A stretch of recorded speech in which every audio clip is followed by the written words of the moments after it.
All right, welcome to the Business Spotlight series. My name is Steve Chiama, and I'm the owner of the Action Coach franchise here in Fairfax, Virginia, and I'm your host today of the Business Spotlight podcast.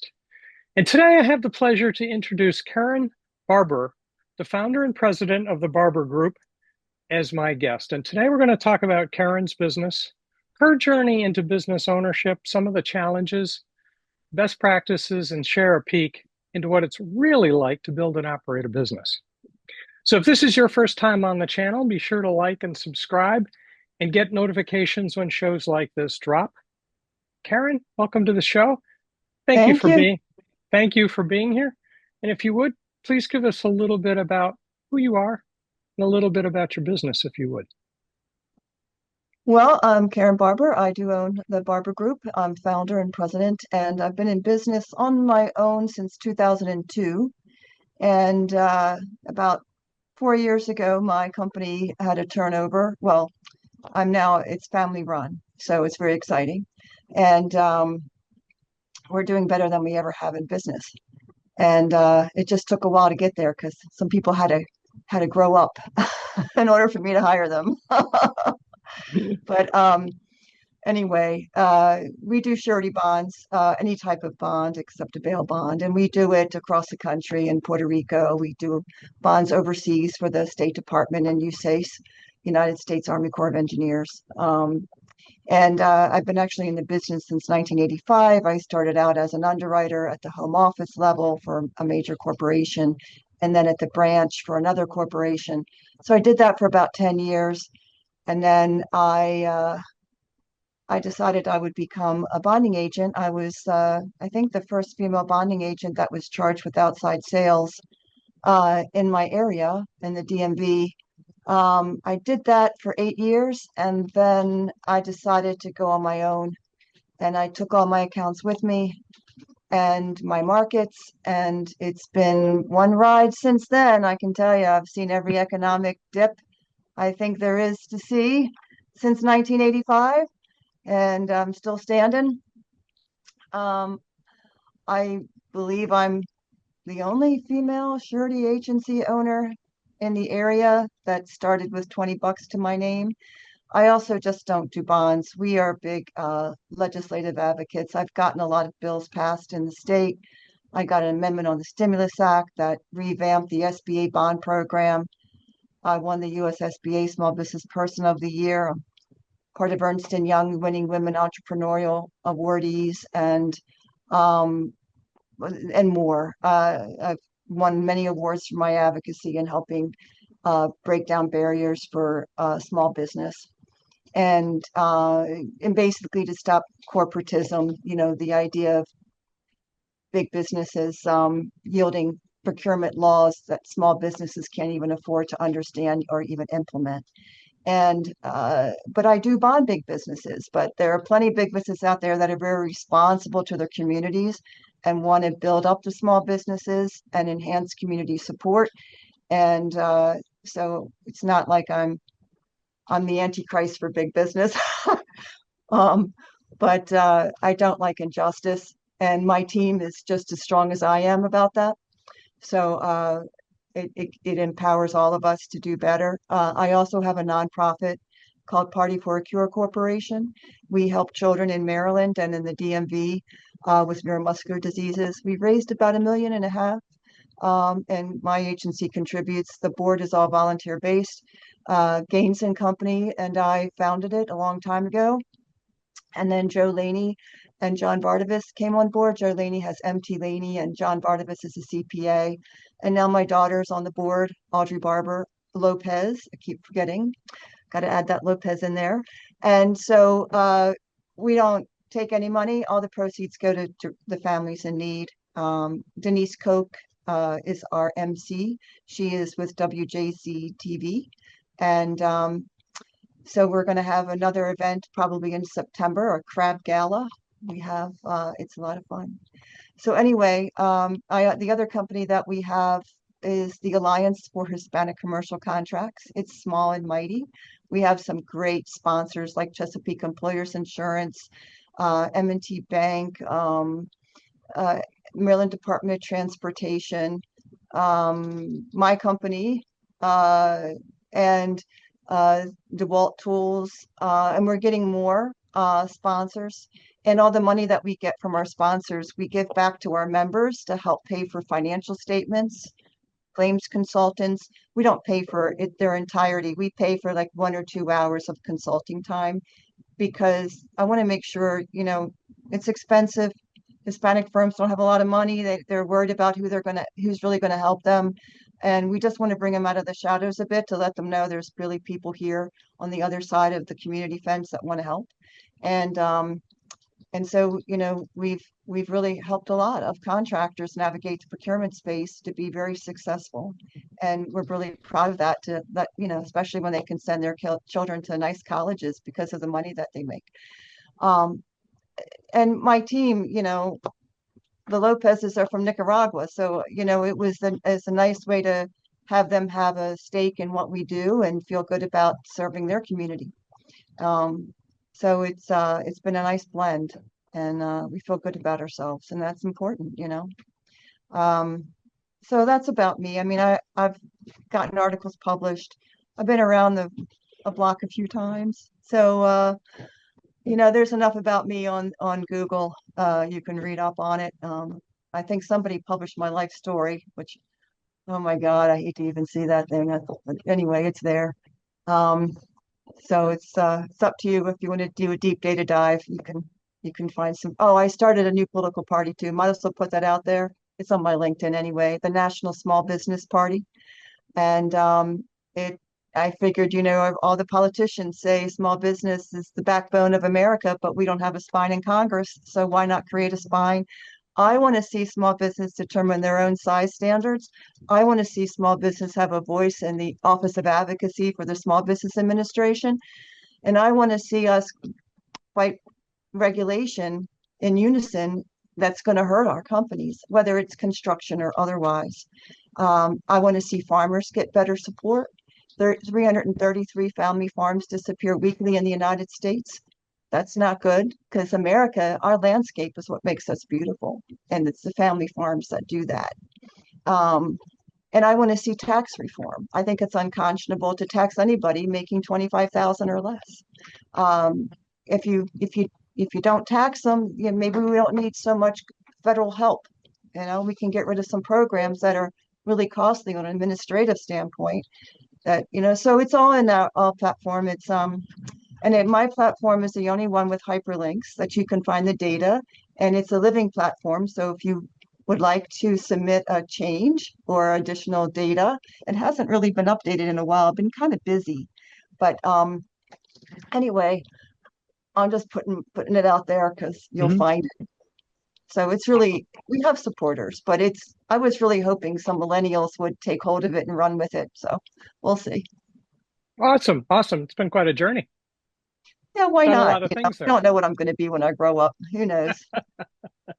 Well, in that regard, let's talk about the Barber Group for a second here. Um, there's a lot of hats an owner has to wear in building a business. You've been building it. Which of the hats you still have to wear, and which of the hats are the ones that you've been able to hand off to somebody else?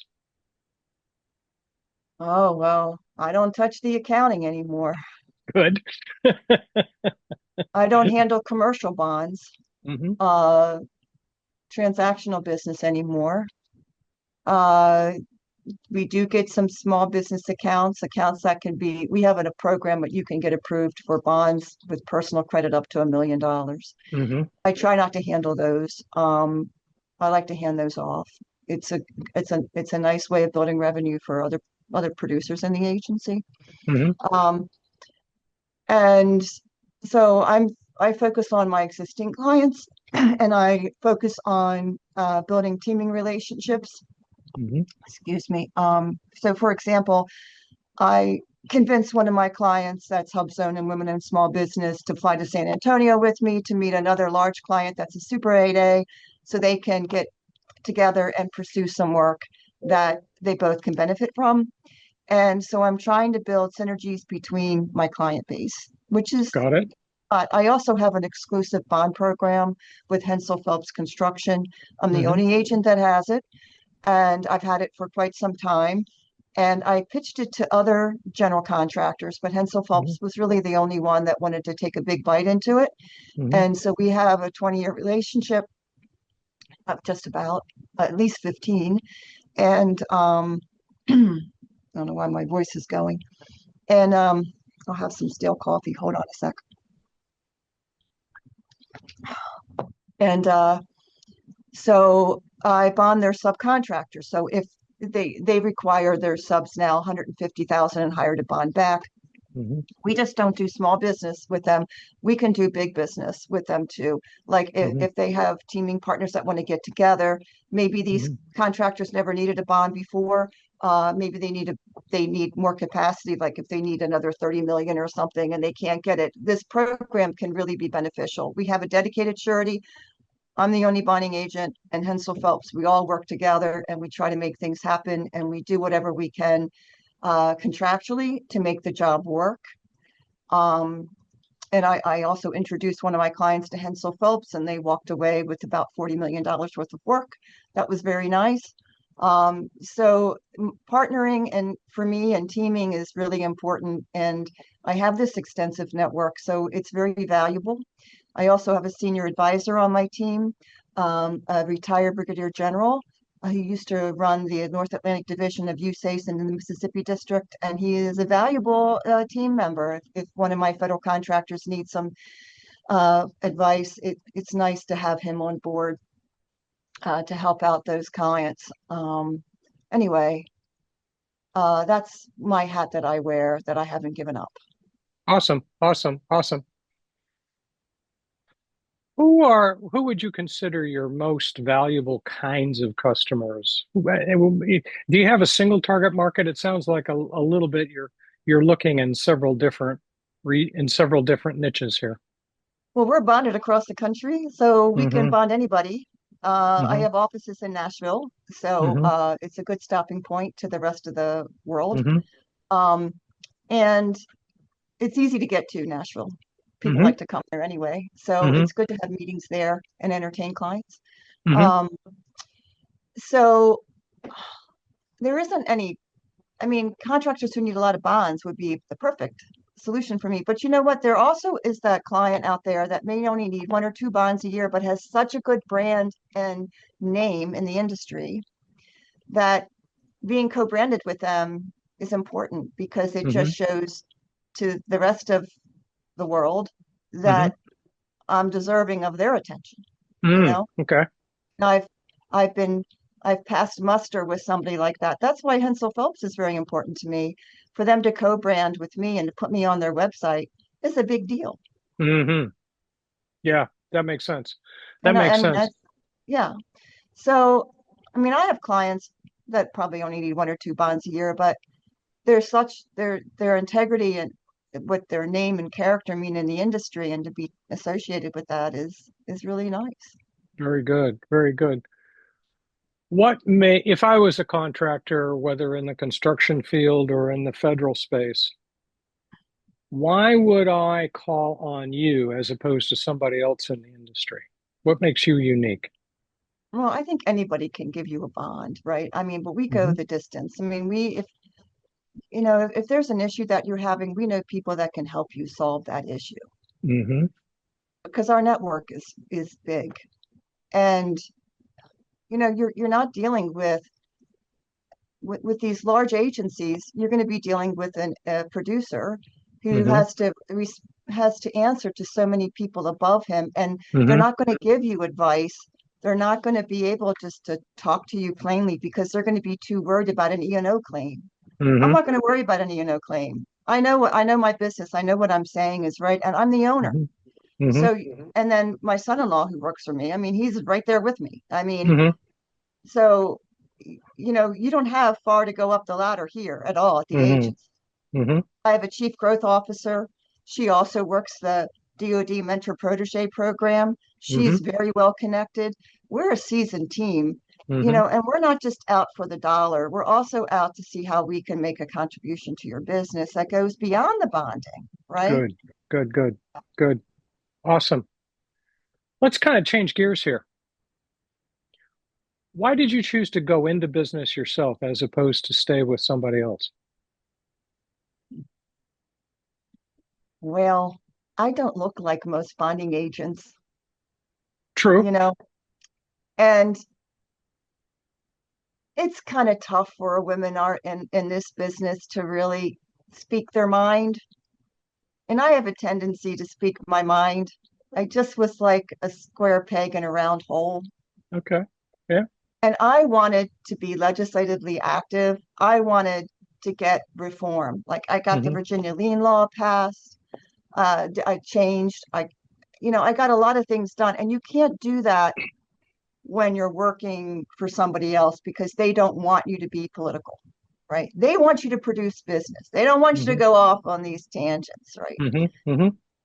But to me, that's the best marketing, Hmm. right? Why don't I just show you what I can do versus telling you what I can do? Hmm. That's marketing spiel that really doesn't have much to it at all, Hmm. Okay. right?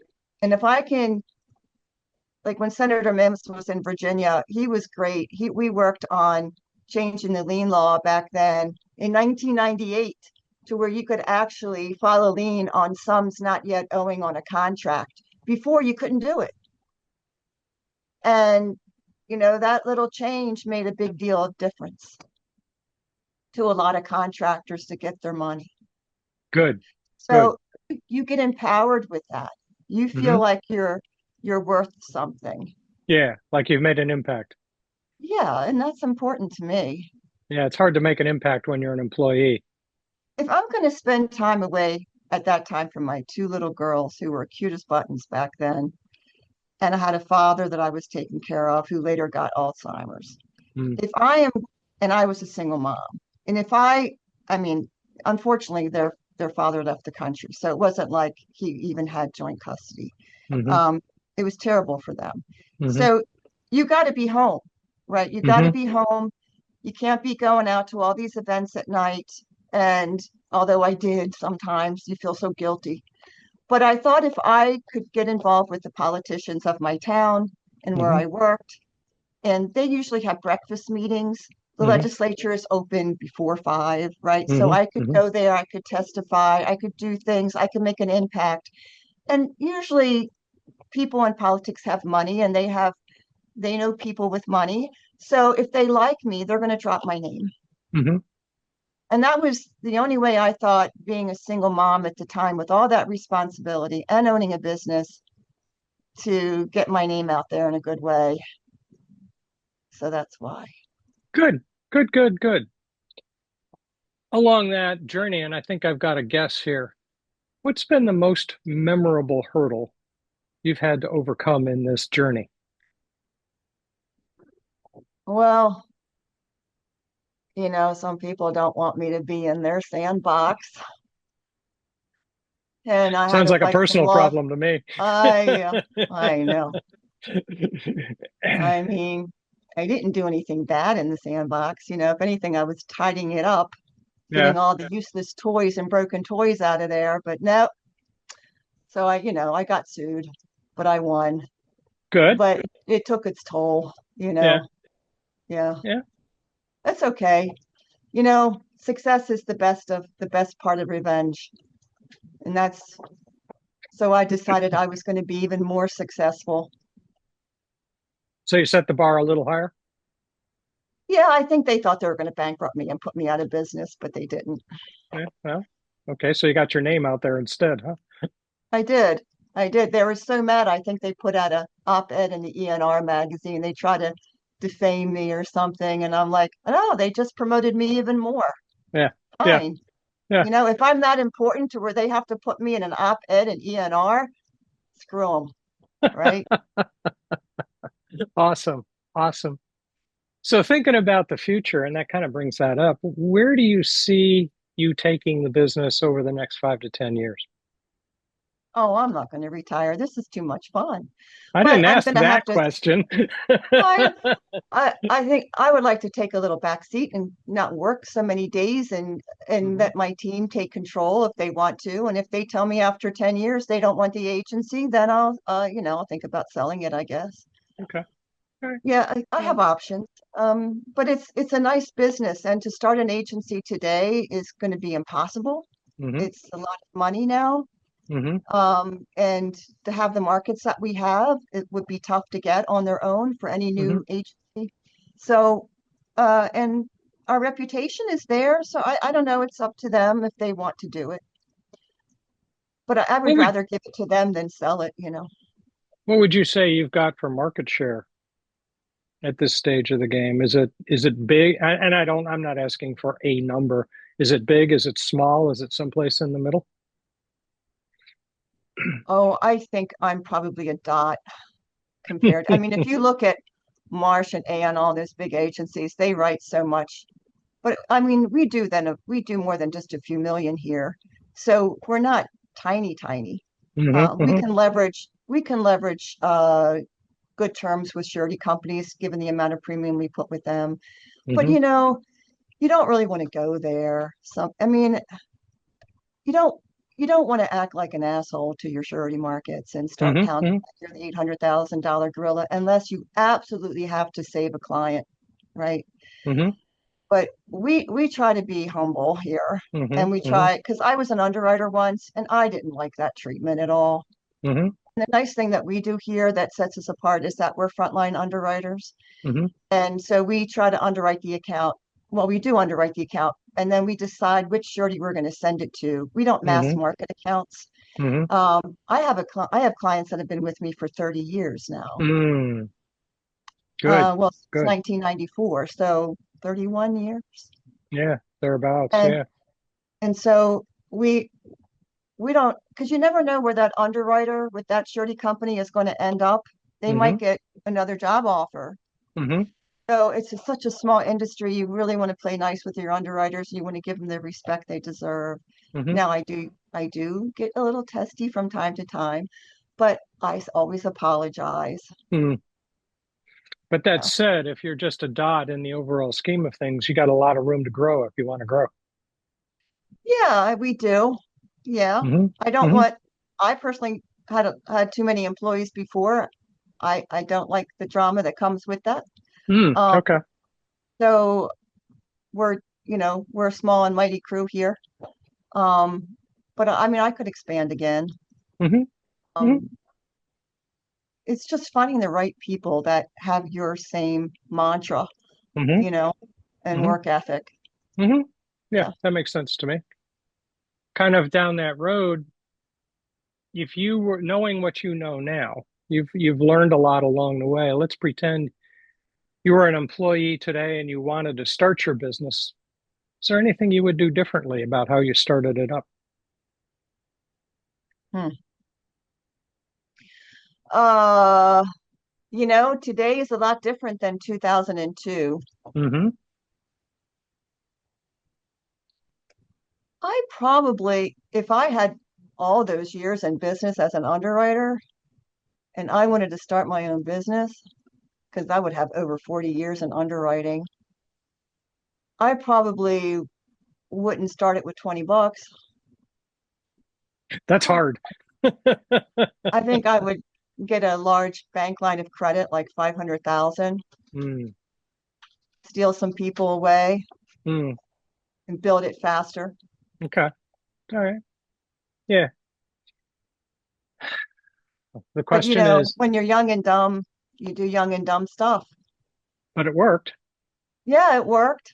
Yeah, but you know, I only feel like my agency is growing in the last 4 or 5 years because, you know, my oldest daughter had some medical issues that set me back. My ex-husband canceled the health insurance on me. It was tough. I had Hmm. to take care of a father who had Alzheimer's. He was a World War II vet. It wasn't easy. Hmm. I really didn't have the time to put in my company that I wanted to because I had family responsibilities. Hmm. And um, I had people in my family that helped me from time to time, which was awesome. Hmm. But it wasn't enough to where I could really go at it full board. Hmm. So now that when my kids graduated from college and, you know, and now that I have a really good team here, I feel like I can really be impactful more than I have ever been. Yeah. Cool, cool, cool. So before we start to wrap up, Oh, and the other thing is you get rid of all the animals too. Like I don't have a dog anymore. I used to have three horses, a chinchilla, birds, fish, turtles, hamsters, you name it. It was in my house. I don't have that either. So I know some parents out there are feeling me because that stuff is expensive. yes, it is. Yeah, it's expensive and time consuming at the same time. I finally got all my hardwood floors resanded. I bought new carpets. There isn't one, I don't have any like remnants of animals on my floor anymore. God, I feel Awesome, purged. I know. awesome, awesome, awesome, awesome. So before we wrap up, let's see if we can have some fun with a few rapid fire questions and just kind of see what comes out here. Okie doke. What would you consider the key to success for you? You have to step through the fear factor because it's always better on the other side. Hmm. Stephen Pressfield wrote a book. I forgot what it's called, The War of Art or something like that. He Hmm. was always producing these B-rated movies and he couldn't Hmm. figure out why. And then he said it was because I was creating them for somebody else. And then when he created a movie that he wanted, which was Beggar's Vance with Will Smith, I love that movie. Hmm. Uh, that's still being played today, and he Hmm. made his money because he pursued his dream and stepped through the fear factor, and did something he wanted to do. So I tell women, I'm on the National Board of Women Construction Owners and Executives, and it's such a strong group of powerful women. If you Hmm. think I'm a little bit powerful, you should see these women. I mean, I'm Hmm. like, hey, I mind my P's and Q's around them, because they'll tell you, they're so authentic, and they have stepped through the fear factor numerous times, Hmm. and that's what drew me to that organization because it's just remarkable what they've lived through Awesome. and stories they can tell you. Yeah. Awesome. Awesome. Awesome. So yeah. If you So and I were yeah. if you and I were at a coffee shop and somebody came in talking about a business that they were just starting up, what's one piece of advice you would give that person? Well, I used to be on the SBA's National Advisory Board for Small Business Development Centers. Hmm. I get, I mean, I would, I don't know. Doge kicked me off. It was a volunteer board. I have no idea how that happened, but I would say talk to your local small business development center because they have consultants there, and I know there's consultants, and they are extremely smart. I Hmm. mean, gosh, the Delaware SBDC they're like so adept in cybersecurity. You want to know something in cybersecurity? I think the federal government should hire them to run their cybersecurity program. They're that smart. Hmm. And then you have Russell Teeter, who does the CEO Accelerator program. I mean, Hmm. I went to the SBDC, well, the SBDC Center in Carroll County came to me and they got me a grant. They helped me build my website. They made me read these books I didn't want to read, but later became very important to me. And, without their support, I don't think I would have made it. Awesome. Yeah. They're the ones who recommended me for the US SBA Small Business Person of the Year. And we got Senator Cardin, they know the politicians really well, and they got people to embrace me. And I would say, please talk to your SBDC centers. And then you have Apex, if you're a contractor, they can teach you estimating, they understand procurement, they can help you get you certified if you're a small business. So, and then there's the Women's Center that my friend Anne Frank runs. And so in Baltimore. So anyway, there's plenty of resources out there that are free. They're all free services. Awesome. Awesome. Awesome.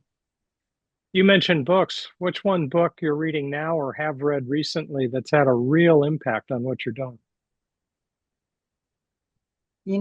I have ADD and I am trying to finish 4 books and it's tough. Like there's, and the titles are going to escape me because I wasn't prepared for that question, but there's one called The Narcissist Next Door or something. Uh, So I'm trying to read that. to understand narcissistic behavior. Um, the other one I'm reading, oh my gosh, I'll have to get back to. I am reading. What is called?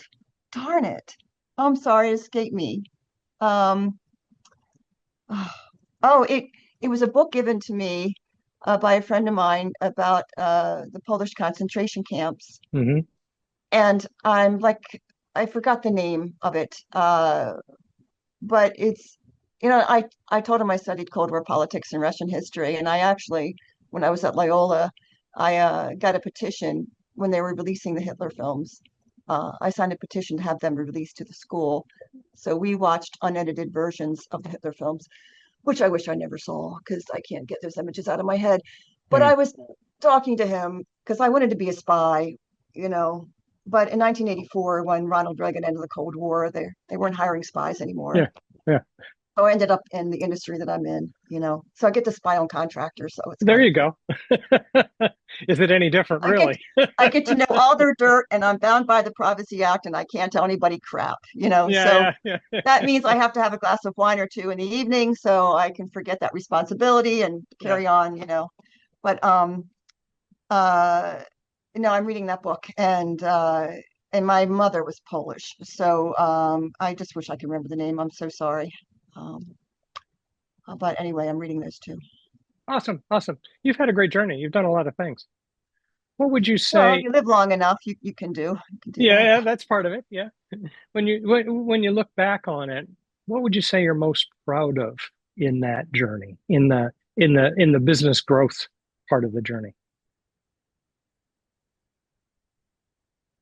Um, I'm really happy and proud that I was able to get an amendment on the Stimulus Act that so look, I'm really big on helping veterans because my dad was a World War II vet and got Mm-hmm. the Bronze Star. And I saw what PTSD did to him. Mm-hmm. And so back in 2008, the federal government wanted to sole source work to veterans, service disabled Mm-hmm. vets up to 5 million.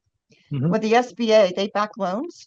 They also Mm-hmm. back the surety bonds too, up Mm. to 90%. And a Ah. lot of a lot of veterans don't have the best credit, and you can kind of figure out why, right? Mm-hmm. And so I thought, well, this is really crap because SBA can only go up to 2 million for projects, and they want to sole source 5 million. So you're going to dangle another carrot in front of a vet, and that's just unfair because they're not going to be able to get it. Who's going to bond them, right? I'm sure there's some vets that could qualify, but in mass, no. Mm-hmm. So I assembled a team of some DoD agency heads, Department of Defense agency heads, the SBA director of the bond program, Frank Lathamir, my lobbyist, Gil Jen, Senator Snow's office, and my industry representative from my industry. And it was the most expensive breakfast I think I ever had. It was like $6,000. I'm like, oh my Mm-hmm. God, these guys could eat. Mm-hmm. Mm-hmm. And I said, look, we need to increase the SBA's ability, the bond program, to bond projects up to 10 million. And the reason why is because back then, the multiple award task order contracts and definite quantity contracts, they require a bond letter that says you have 10 million in capacity to even enter the game to put in a bid. And so I needed the SBA to do 10 million. So my lobbyist, Gil Jen, and I went to Senator Cardin's office on a Friday. They saw us for an hour and a half. Senator Cardin got it. Back then, the SBA limited the sales to 7 million, average over 3 years, which I don't know where they came up with that. I don't know where they came up with the 2 million single size job. And they didn't follow the small size standards for businesses, the size standards for small business. So, for example, back then, if you did 30, general contractor couldn't do 32 million average over like 3 years. If he did, then he wasn't considered small. But here they're capping the sales to 7 million. So anyway, we got the SBA through an amendment on the Stimulus Act. And let me tell you, we got Senator Cardin to put it in, but then Steny Hoyer, the House didn't have it. So my lobbyist is running down there and got it in within like a minute before it passed. And when I was at the meeting and people walked out of that meeting, that breakfast meeting, and they said, "Good luck, Karen." I looked to my lobbyist and I said, well, can we do it? And he said, yeah. And I said, how much would you charge? And he was like, well, I have 60,000 is what it's going to cost you. And I said, I got 30,000 in a college education fund. That's all I got. Because this is 2008 when the economy was tanking, right? Hmm. So he took that and we made a dent. But Awesome. nobody else in the industry supported me. I didn't get a dime from anybody. And it opened up the floodgates. And I think the other thing that was important to me that started, me out on this was like in 1998, I got a FAR Council, Federal Acquisition and Regulation change with the GSA, because back then those contracts I talked about, the multiple award task order contracts and the indefinite quantity contracts, Hmm. they were $5 million, they were 5-year contracts. And the government wanted one bond for all 5 years. Now you tell me what small business is going to qualify for a 5-year bond. We can't forecast beyond 2 years for a small business. So I assembled some people. Barbara Walter from Clark Construction. I brought an attorney in from the Surety Association, who later became my arch nemesis. But that's okay. We all formed. We came together, and we were able to get the FAR them to change the code in the federal government to require bonds for task orders or an annual bond. And that opened up the gate hugely for federal contractors, small business contractors. Now they didn't have to team with big business and give them 50% of their contract, because those big businesses were the ones who could bond the projects, right? Got it. There's Hmm. a cost with that, because with the bond, you personally indemnify. You Hmm. indemnify. So if there's a loss and the surety pays out, the contractor has to pay them back. You see, it's not insurance. I don't do insurance anymore. Don't call me for insurance. I don't do it. I sold it. I hate it. But I only focus on bonds. But so those two things kind of made me feel like I was needed. Like you made an impact. Yeah. Cool. Cool. Flipping the question around a little bit, if there was one thing you could magically improve, you had a magic wand, you could magically improve this afternoon, what would it be? This afternoon magically improved. Hmm. Oh, we have a lot of clients, and I just wish they could fill up their bond capacity, because they're not always the lowest bidder. Hmm. We're waiting for awards to come in. Some of my clients have program, 250 million, 100 million, 300 million. It would be nice if they filled them all up Makes right now, sense. this afternoon. I Yeah. could take the vacation of my freaking dreams if I got that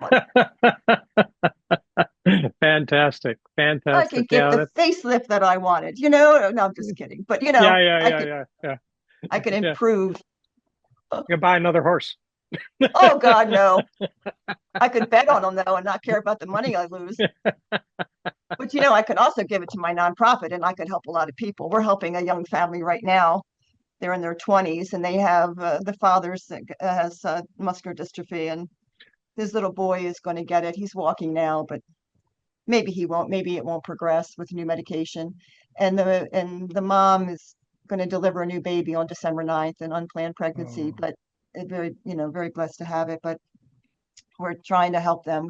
We just I raised $16,000 in a matter of 2 days.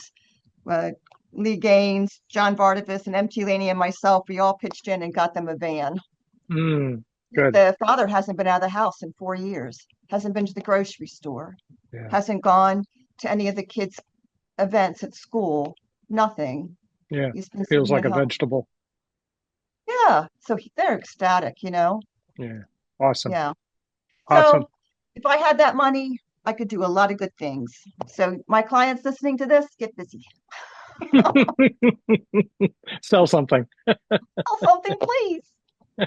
And the government shutdown didn't help at all.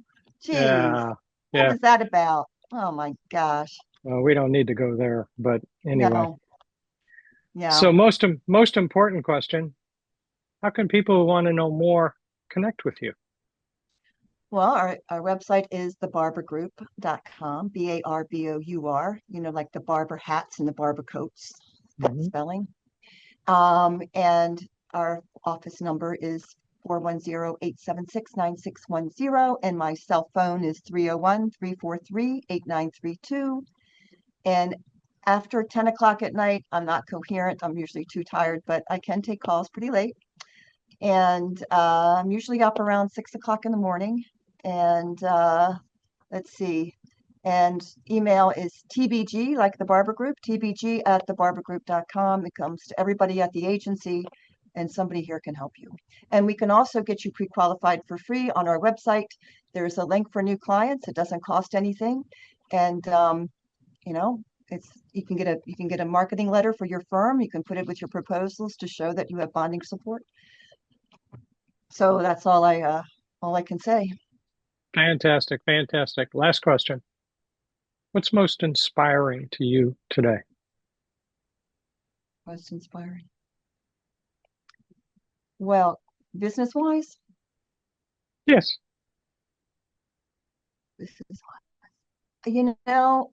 we attended the Society of American Military Engineers conference in Phoenix, and my son-in-law, Josh Lopez, was just stellar.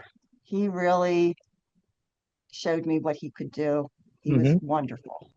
And my chief growth officer, Dee Cutler, was just remarkable too. I mean, I saw two people embrace the agency and what they want to do, people in a way I've never seen them before.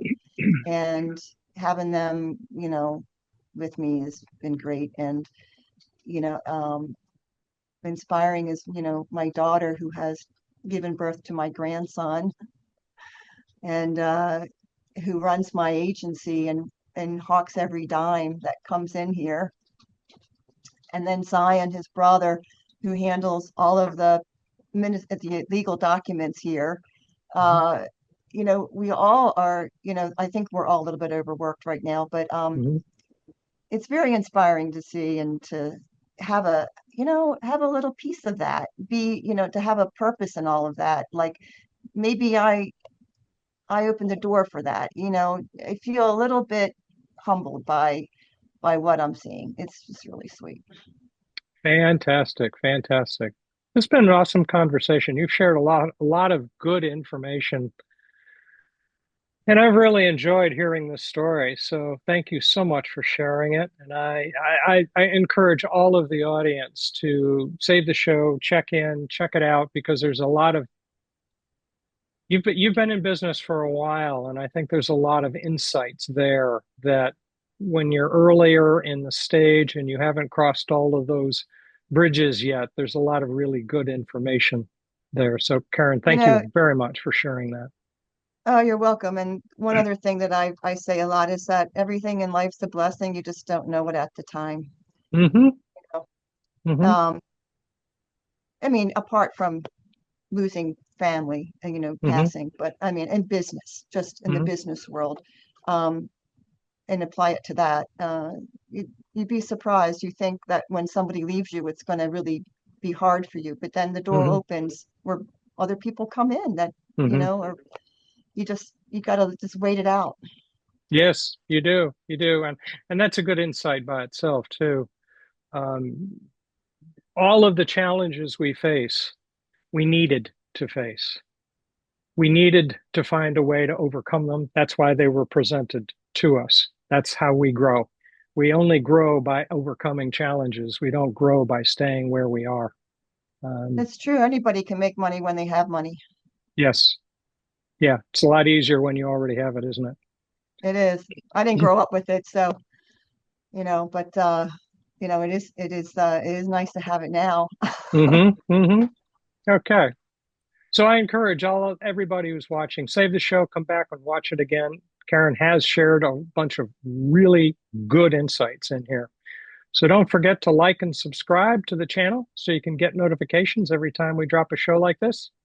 And thank you to everyone who's joined us today. And a special thanks to Karen for sharing, being vulnerable, and sharing her story, because I think it's got a lot of really good material in it. Thank you. No, you're welcome. Thanks for the time. I hope people listen to it.